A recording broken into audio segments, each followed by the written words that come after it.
Hi everyone, this is a PowerPoint on advancements of life for people with disabilities.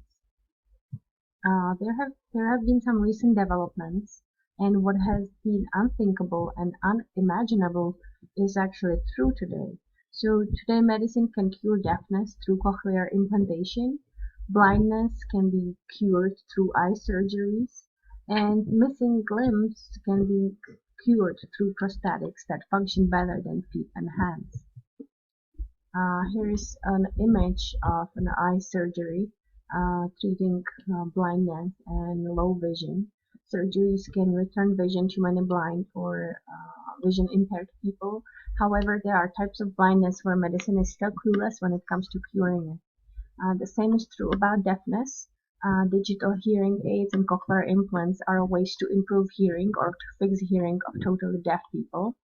However, culturally deaf people view cochlear implantation surgery as a genocide to the community.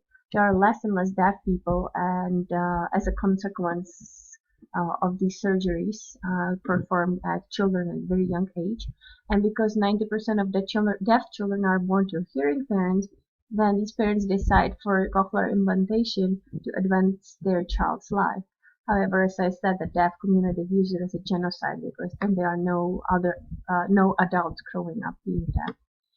If you want to learn more information about the controversy behind cochlear implants, then I really recommend the documentary Sound and Furry to you. Here is an image of how a cochlear implant works. It only works for some types of deafness. So again, there are some people who are deaf for whom we haven't found cure yet. People who have physical disabilities have used prosthetic arms and legs and other parts of their body for a long time. However, prosthetics have become so technologically advanced that they actually make people with disabilities faster and more skilled than without these prosthetics.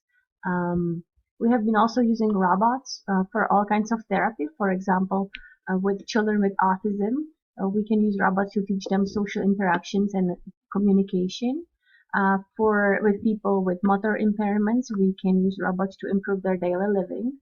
And we can also, for example, people developed a robotic arm that can sign text from a computer.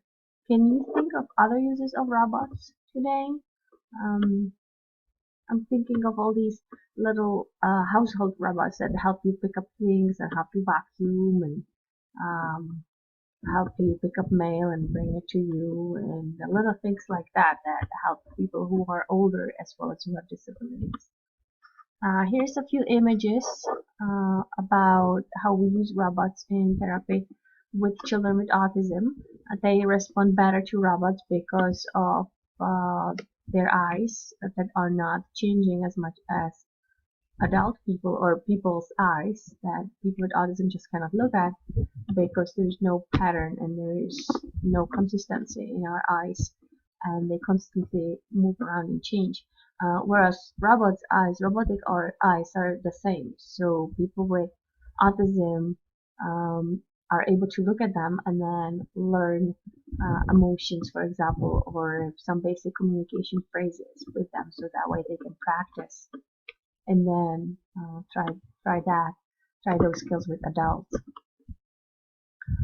We have been also seeing huge use of iPads, especially for children with autism, but also for children with Down syndrome, cerebral palsy, children who have limited communication or social skills.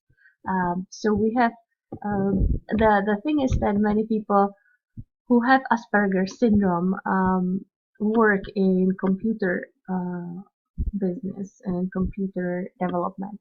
And so they actually are the authors of many applications and smart technologies like iPads to help them navigate life because they base that on their own very own life experiences being people with Asperger's syndrome who may not be able to either communicate well or work well in groups or be around other people.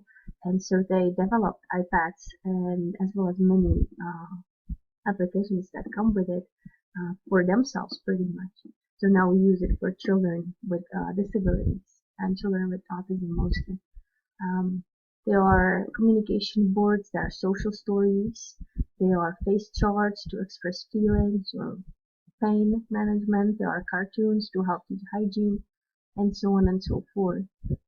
Parents of children with autism say that their children love iPad because they are so cool and they are not as bulky and different as many special assistive tech devices to carry around for communication, for example.